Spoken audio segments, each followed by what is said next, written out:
காற்றை தந்து நம் அனைவரையும் மகிழ்ச்சிப்படுத்திக் கொண்டிருக்கின்ற நம் ஆண்டவர் இயேசு கிறிஸ்துக்கு முதலில் நன்றியையும் மாலை வணக்கத்தையும் தெரிவித்துக் கொள்கின்றேன்.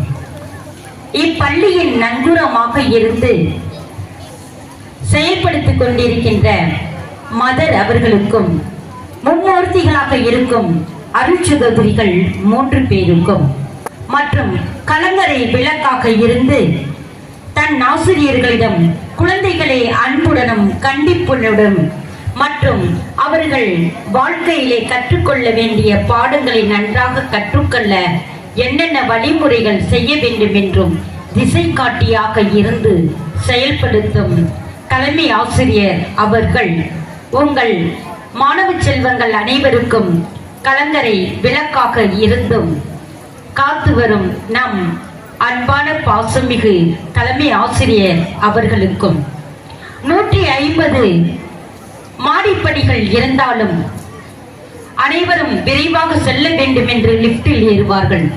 ஆனால் மாணவ செல்வங்களை அப்படி ஏற்ற விரும்பவில்லை. ஒவ்வொரு படியாக ஏற்றிவிட வேண்டும், வாழ்க்கை என்னும் பாடத்தை கற்றுக்கொள்ள வேண்டும் என்பதற்காக தன் உழைப்பால் உழைத்து வரும் ஆசிரியர் இருபால் ஆசிரியர் பெருமக்களுக்கும் பூத்துக் குலுங்கும் பூக்கள் ஒவ்வொன்றும் ஒவ்வொரு நறுமணத்தை கொடுக்கின்றன. அதுபோல் இங்கு தன்னுடைய திறமைகளை வெளிக்காட்டிக் கொண்டிருக்கும் மாணவ செல்வங்களுக்கும் சிறப்பு விருந்தினராக வந்திருக்கும் அத்தனை உள்ளங்களுக்கும் இந்த மாலையிலே மாலை வணக்கத்தை தெரிவித்துக் கொள்கின்றேன். இன்று காமராசர் பிறந்த நாளை கொண்டாடுகின்றோம். ஏழையாக வாழ்ந்தாலும் ஏற்றமிகு வாழ்வு வாழ்ந்தவர், துன்பத்தை அனுபவித்தலாம் தூய்மையோடு வாழ்ந்தவர், கஷ்டங்கள் அனுபவித்தாலும் கண்ணியத்தோடு வாழ்ந்தவர் தான் காமராஜர். அவர் 6ஆம் வகுப்பிலே படிப்பை முடித்துக் கொண்டார். மேலே படிப்பு படிக்க அவரால் இயலவில்லை. படிக்கவில்லை என்பதற்காக நேருவோடும் இந்திரா காந்தி அம்மாவோடும் அவர் ஆங்கிலம் பேசாமல் இல்லை, ஹிந்தி பேசாமல் இல்லை. அனைத்து மொழிகளையும் கற்றுக்கொண்டு நன்றாக பேசியவர், ஏழ்மையாக வாழ்ந்தவர், நகைச்சுவை உடையவர். ஒரு நாள் ஒரு கூட்டத்திற்கு செல்ல வேண்டும் என்று முன்னும் பின்னுமாக கார்கள் சென்று கொண்டிருந்தன. அந்த காரில் ஒலித்துக் கொண்டே சென்று கொண்டிருந்தது. அப்பொழுது இவர் காவல்துறைக்கு போன் பண்ணி, ஏயா நான் என்ன இறந்து விட்டேனா, எனக்கு சங்கு ஊதி கொண்டு போய் கொண்டிருக்கிறார்களே, அதை ஃபர்ஸ்ட் நிறுத்து அப்படி என்று சொன்னார். தன்னுடைய தான் முதலமைச்சராக இருந்தாலும் அதிகாரத்தோடு சொல்லாமல் அன்போடு கூடிய கண்டிப்போடு சொல்லி அவர்களுடன் பேசினார். நகைச்சுவை மிக்கவர், வறுமையில் வாழ்ந்தவர், எளிமையில் வாழ்ந்தவர், இரக்க குணம் கொண்டவர். ஒரு நாள் ஒரு பள்ளி திறப்பு விழாவிற்கு சென்றார். அங்கே, ஜீவா நீ பள்ளி திறப்பு விழாவிற்கு வரவில்லையா?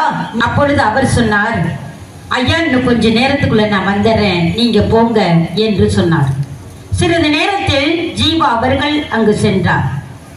ஏன் நீங்கள் வரவில்லை உடனே என்று கேட்டபோது அவர் சொன்னார், என்னிடம் இருந்தது ஒரு வேட்டி, அந்த வேட்டியை நான் துவைத்து காய வைத்து அணிந்து வருகின்றேன் என்று சொன்னார். உடனே காமராசர் அவர்கள் அவருடைய மனைவிக்கு அரசாங்க வேலை கொடுத்து உதவி செய்தார். இப்படியாக நல்ல உள்ளம் படைத்தவர், எளிமையாக வாழ்ந்தவர்.